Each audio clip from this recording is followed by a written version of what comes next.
Hello, co-journeyers, and welcome back to The Truth So Help Me Good. I am your host, Barbara Landry, and together we continue to explore some of the bigger questions about this journey we call life. Today, my special guest, Gail Lukasik, is the author of the best-selling book, White Like Her, My Family's Story of Race and Racial Passing, which the Washington Post named one of the most inspiring stories of 2017. She is also the author of 5 mystery novels. Her latest was a gothic historical mystery, The Darkness Surrounds Us. Gail has appeared on PBS's Genealogy Roadshow, BBC World News, and NBC's The Today Show. She is also a contributor at the Washington Post. Gail is here to talk to us today about her recent book, What They Never Told Us: True Stories of Family Secrets and Hidden Identities Revealed. Welcome, Gail. Thank you, Barbara, for having me on the show. It's really an honor to have you on the show. You are quite an accomplished author, and the stories that you have written about, including your own, are remarkable, and really appreciate the opportunity to speak to you about that today. So as I said, today we're here to discuss your most recent book, What They Never Told Us. But in order to understand the context of that book, it feels important to talk about the book that preceded it, White Like Her, in which you share your story of uncovering your own family secret. Would you please share with us the experiences that led you to write that book? Well, I have to start back in 1995. I decided I was going to do some research on my mother's father, my grandfather, Azima Frederick from New Orleans. My mother seemed to know nothing about him when he was born, when he died, and it's 1995, so there's no ancestry and very little internet. So I went to our family history center and started going through census records. I get to 1900 Louisiana census records, and I find my grandfather at the bottom of a list of Fredericks, and he has this unusual name of Azima. So I notice, and he's around 2 at that time. So I noticed that after all the names, the Frederick names, there's the letter B. And I'm thinking, what does that mean? So I trace it up to the column and it says race. So I sat there for a moment. I said, wait a minute. Is this saying that the Fredericks are Black? So I wasn't sure how this works. I went to the woman who was helping us at the center and I asked her that question. And she says, oh, yes, B is for Black. And then she did the strangest thing. She went into this racial slur about a certain type of candy I've never heard of that starts with an N candy. I'm not going to say the word. Mm. And she kept saying it as if it was sort of a joke, and I was in on the joke. And then when she saw I was giving her no response, she said, oh, you must be the person with all the slaves in your family. So I got out of there pretty quickly. I had no idea what had happened. I went home, I told my husband, and I knew that I had to call my mother to ask her about this. My mother, I grew up in Ohio, so she lives in Ohio. I live in Illinois. But I thought I also don't really have enough information before I call her. Maybe it's, census records can be wrong. So I sent to the state of Louisiana as if I were my mother and claimed I lost my birth certificate. And they sent me her birth certificate. And on the birth certificate for race, there were 3 letters, COL, which I assume was for colored. So I wrote again to the state, asked them to explain COL, and yes, that's what it meant. So what happened, my dad became very ill at that time. It was not the time to bring all this up. So he had a long illness, and I wasn't able to really talk to my mother until 1997 when she came for a visit to my home in Illinois. And when I confronted her with what I knew, at first she denied it. Then when I told her, look, I have all these documents I can show you, then she said the strangest thing. She said, you can never tell anyone until after I die, because how will I hold my head up with my friends? I was really surprised over that remark. She didn't even want me to tell my brother. I only had one sibling at that time. So anyway, I kept her secret for 17 years. She lived to 92. She died in 2014, and I think it was 2 months later, PBS Genealogy Roadshow was looking for people who had family mysteries based in New Orleans. Applied to the show, was on the show. They confirmed everything I thought I knew. My mother had been passing as white. And 3 days later, I get an email from a woman who identifies herself as Stephanie Frederick. I don't know a Stephanie Frederick, but of course I know Frederick. And in her email, she said, I saw you on the show. My name is Stephanie Frederick. I'm your cousin. And my dad, Azima Frederick Jr., is your uncle. I sat there and I cried. At that point in my life, all my uncles, aunts, my parents were all deceased. Suddenly, I had a cousin and an uncle. An hour later, I get another email from a woman who tells me she's Aunt Alma. So as it turns out, I sort of knew my grandfather had divorced my grandmother, started a new family. I had no idea he had 5 other children. Wow. This was our lost family. And so we ended up reuniting in 2015 in New Orleans. I got to meet all of them. So that became the impetus for me to write the book. After I was on PBS Genealogy Roadshow, excuse me, so many people wrote me and said, you have to write a book about this.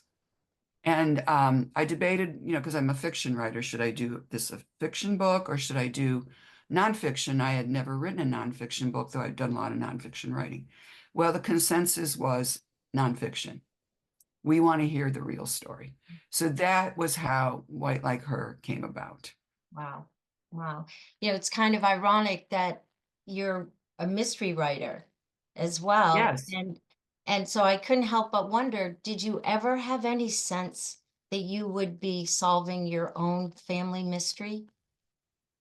I didn't. My mother had these quirks, and with anyone with your mother, you just say, well, that's my mom. She never wanted to be in the sun. She always wore a hat, wore gloves. She just had these quirky habits that I couldn't understand. I just thought, well, that's just my mom, you know. But little did I know she was afraid to be in the sun. She was afraid of darkening. It was that kind of thing. Yeah. So later, of course, once I knew all this, I put it all together. And I realized, and that's actually the first line I wrote to PBS telling them my story. I said, I'm a mystery author, but I have a mystery in my own family I can't solve. And I think that really got their attention. Yes. Yeah. Yeah.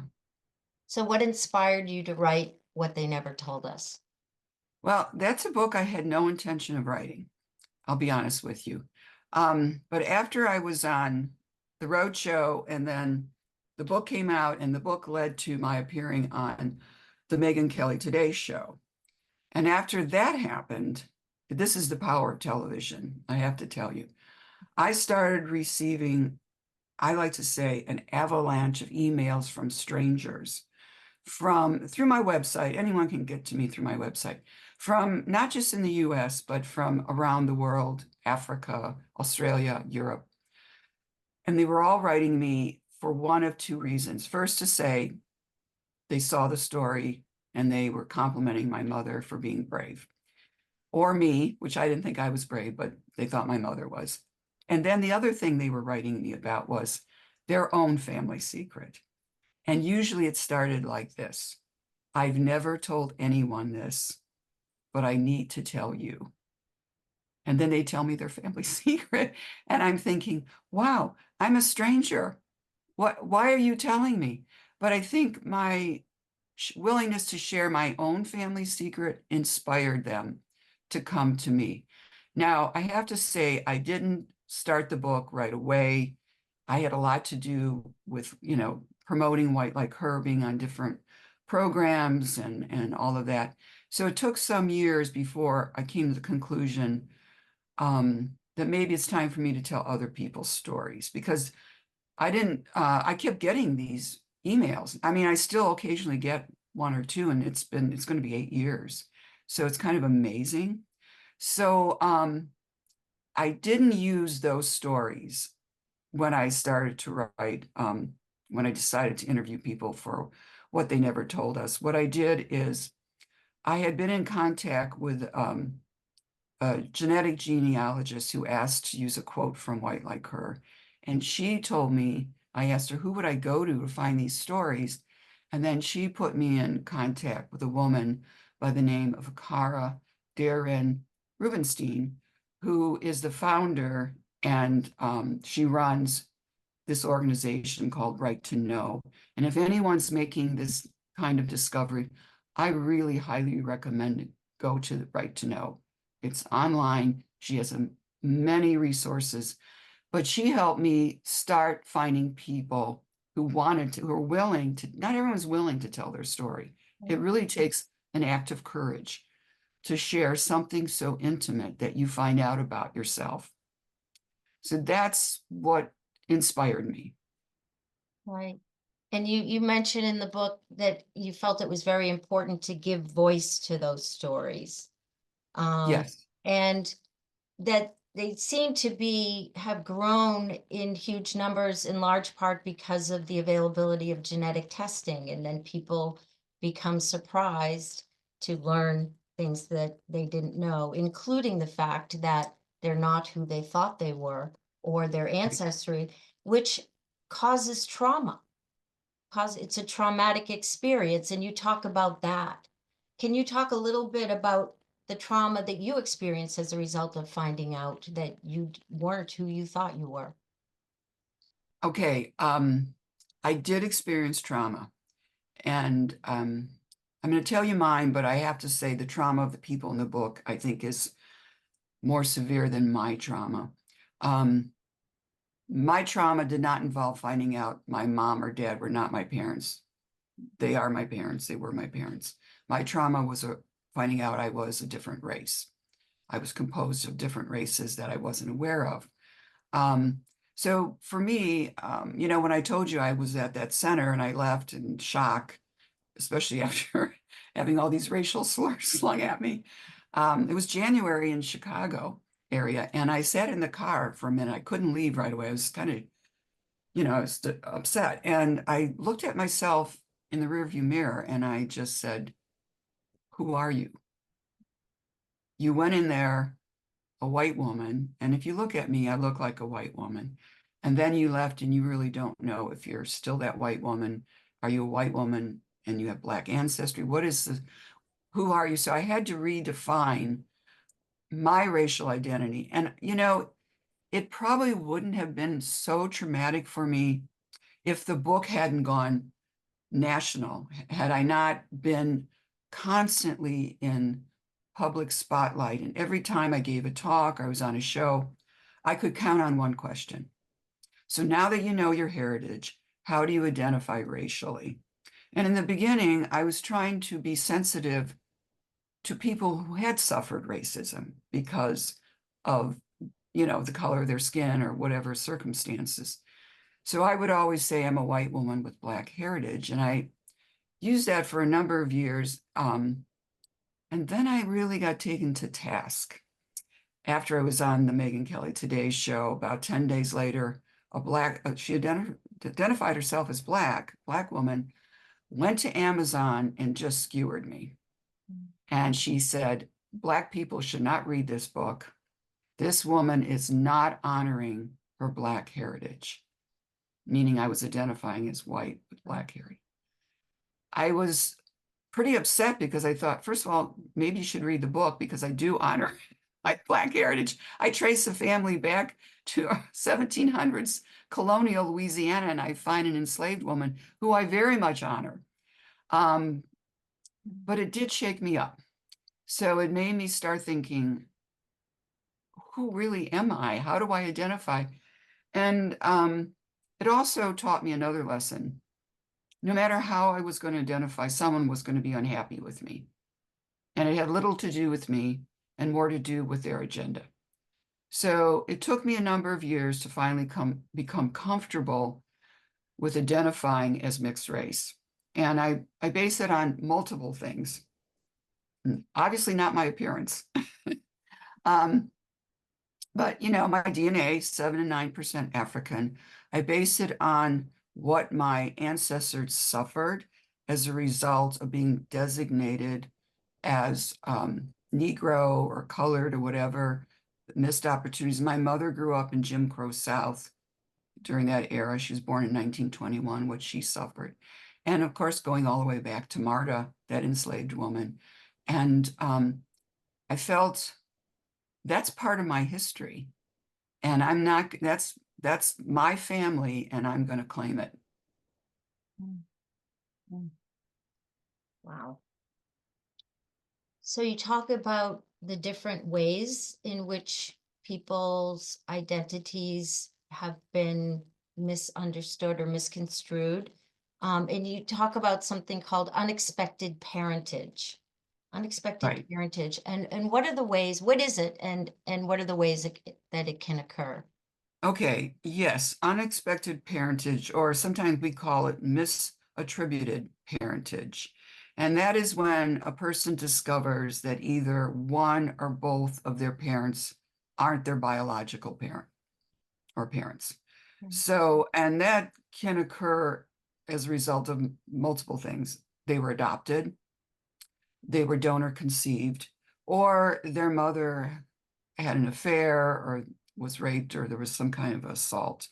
So, and you mentioned this earlier, many of these, and many in the book too, not all, made these discoveries, well, first of all, as adults, which, you're going along in your life convinced this is who you are, this is your identity. Then you take a DNA test just for the fun of it, right? Let's have fun.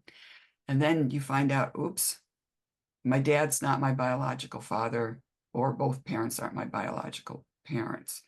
There were a few people in the book who discovered in a different way.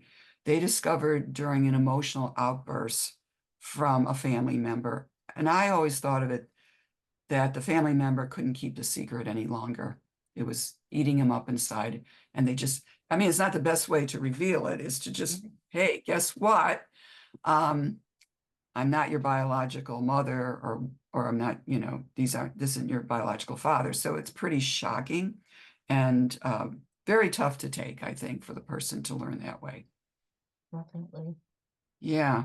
Definitely. One of the things I really appreciate about your book is that you include social history and you include cultural attitudes from pre-World War II and post-World War II in order to provide context for why people may want to keep these secrets to begin with, including your own mother. So how did some of these factors impact your mother's decision to pass for white? You talk about that she grew up in the Jim Crow South. Can you talk Yes. a little bit more about that? That was okay. She was born 1921, definitely Louisiana, in New Orleans, Jim Crow South, which was a time of segregation. So, and we all know what that means. On the bus, people of color had to sit in the back. You could only sit in certain sections of a restaurant, use certain washrooms, water fountains.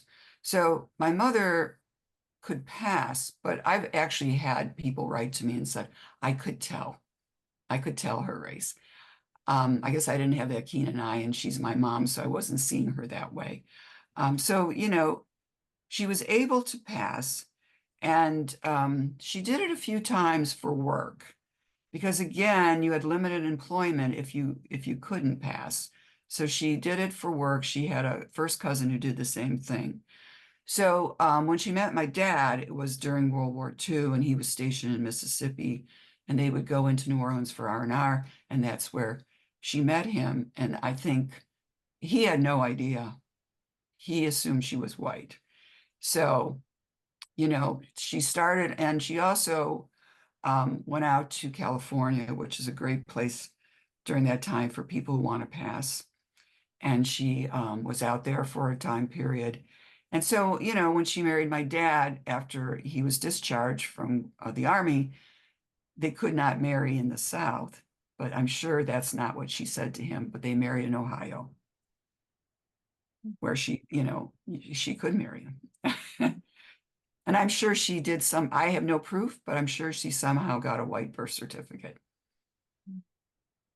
So she paid a huge price though, because did she then have to leave her own family behind in order to do Yes. this? She did. This is sort of interesting to me when I was doing my research. Certain members of her family, I'm going to use this word in quotes, were passable, meaning they could pass as well. And that was my grandmother, my mother's sister, and her brother. They were, mixed. So they could pass. So they did visit us. They came north, they visited us. We met them. Um, and this is a story I learned after the book came out because I didn't know my Uncle Homer's family at all. And his oldest daughter, Phoebe, actually called me and told me a story. I had no idea.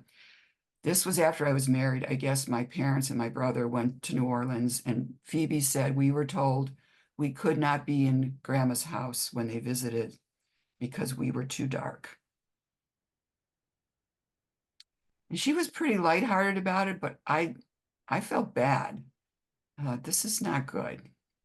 So there are certain family members that weren't passable that my father could not meet. But even in the Jim Crow South, I mean, people's lives were in danger. It wasn't just Absolutely. making a living, right? It was people, Absolutely. yeah. Yeah. Very dangerous.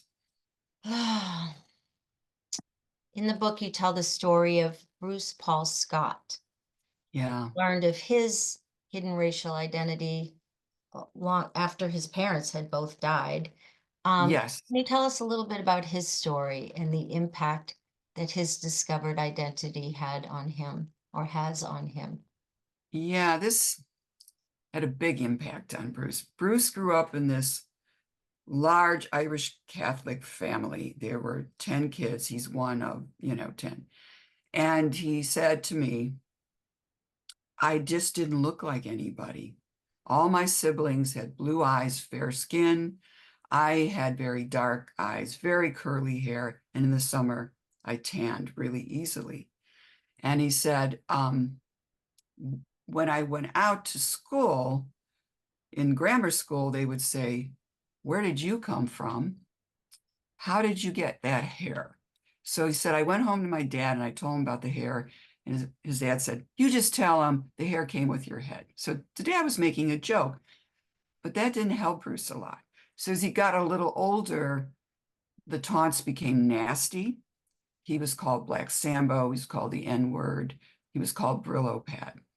And again, he questioned his parents and they kept insisting that it was a recessive gene. That was the issue. So, I mean, if that's what they're telling him, he's accepting it. But every time he went out in the world beyond his home, the world did not see him the way his family was telling him he was. So this affected when he went into the army, when he was served during the Vietnam War. He was stationed in Germany. He was undercover. He was with the MPs. And they give him an identity as an undercover person, as a biracial school teacher. Oh, come on. Biracial. They're telling. All right, he gets out of the army. It affects his dating life. At one point, he did become engaged, and the woman called it off eventually because she was uncertain of his racial identity and didn't know what that meant for children. So he did not marry until he was 47, and he never had children. And he says that's the reason. I could never be sure. And as you said, he doesn't find out the truth until he does a DNA test. I think it was in 2014, and his parents were already deceased. And he said, I was not surprised at the results. I was 37% Sahara African. And that sends him on another journey. He wants to find out his biological father. He does do a lot of other tests to make sure that everyone in his family, his siblings and him, have the same mother. They all have the same mother. He has the different father. So it takes, I think, DNA Angels, another great resource for people doing this. They found his biological father. Took him, I think, 4 or 6 years. It took a long time. And he said, I wasn't happy with the results. I found out that my biological father was a black laborer in Texas, very little education. And that's about all I know about him. He wasn't happy. He just, because he couldn't understand this. They were living in Texas at the time of his conception, how his white mother and this black labor, uneducated labor, got together. He has a theory. Mm. He has no proof. I talk about it in the book. Yes. People can read about it. But to this day, he doesn't know for sure. But because he put his results up on Ancestry, he does end up finding a half sister by the same biological father, and they have bonded and they have met. So that's the happy ending Yes. for him. Yes. But he's still confused. He said, I've accepted my racial identity, but I'm not comfortable. I don't know really who I am. Mm. Mm. Yeah. And of course, when you have parents who, or at least one parent who has made a decision to have you pass, and you're the passee, you don't have any voice in the matter, and that you describe a, a missed opportunity for trust, certainly, and but Yes. intimacy too. And you even experienced that with your own mother when you went to her, as you say in the book, it was an opportunity for her to basically share with you and tell you the truth and share that intimacy that exchange could have resulted in, and yet it really, as I understand, it didn't happen. It didn't happen. People ask me all the time, aren't you angry with her? And I say, no. Why would I be angry? I understand what she did. What Mm. I am is sad. Mm. I was keeping her secret. I only told my husband, my two children, and a very good friend. I kept it from my brother, which I didn't feel comfortable doing, I have to tell you. But she wanted it. It's Yeah. her secret. And all those long years after I knew, those 17 years, I would call her sometimes, and Ancestry came out. I found an ancestor I thought she'd be proud of, Leon Frederick. He was a free person of color who served for the Union forces, the Native Guards. I was so proud of this man. I tried to tell her, I started telling her, and she said this to me. So, how are the kids? Yeah. She would not talk. So, when I wrote the chapter on passing, nothing in there was from her. I had to do research. I talked to her first cousin who was still alive and told me things, but I had no one else. If I could have only shared that with her, Mm. we would have been so much closer. I think she had a lot of fear. And I also think sometimes there was a part of her that sort of wanted to just leave that alone. I just don't want, I've done this. I don't want to talk about it. It's over. Well, and she had invested so much into it, like her Yeah, whole life was built around this. And absolutely. so her identity changes too, and if that is revealed. What do you hope that readers will take away from this book? And what lessons can we learn? These are really important issues. I, you know, I think people who are going through it have made this discovery. I think the book's a great resource because I actually seen reviews where people said, I found out I was adopted. I read the stories and I feel better. I feel more normal. Mm. I also think people who are thinking of getting a DNA test to just be ready for whatever happens. Also, I think people who have not had this discovery but are reading the book, I want them to understand the real trauma this causes. There's a story in there, Brad Yule's story. He's the Texas cop who finds out he's adopted as an adult and that his biological father is serving a life sentence for murder in Angola prison. I've told his story twice now, once for the Washington Post and just more recently for the Daily Mail. I was so disappointed in the comments people left. They were so brutal toward him that he was not appreciative of his adopted parents. How could he help with this man who was a murderer? I mean, I give him credit. He answered every single one with grace and forgiveness. But I thought, people, you've got to understand what this is like to find out you're not who you thought you are and that your parents had been lying to you. As you said earlier, they had a good reason. There was a lot of shame when in the mid 20th century around adoption and donor conception. and misattributed parentage. So I get that, but you should get it too. And so, let's have some understanding and forgiveness for people. Let's not be so judgmental. We're so quick. We're Absolutely. so quick. Yeah, absolutely. Yeah, Yeah. appreciate that. So, do you have an excerpt that you would like to share with us? Oh, I do. And I'm so glad you asked me that. It's very short. It's the last two pages of the book. And I have to just give a very brief setup to make so it's understandable. Um, this is a chapter called Strangers Keep Telling Me Their Secrets, which they keep doing.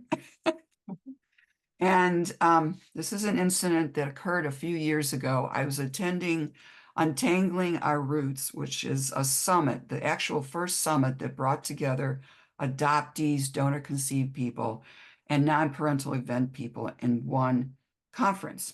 So it's the first day of the event, the conference, and I'm sitting at my author table. I've been there for a few hours. I'm signing books, chatting with people, and I'm starting to pack up. So I'll take it up from there. Suddenly, as I'm packing up, a woman is standing in front of my table, maybe in her mid-30s, though I'm a terrible judge of age. Brown hair, casually dressed, there's an edge to her.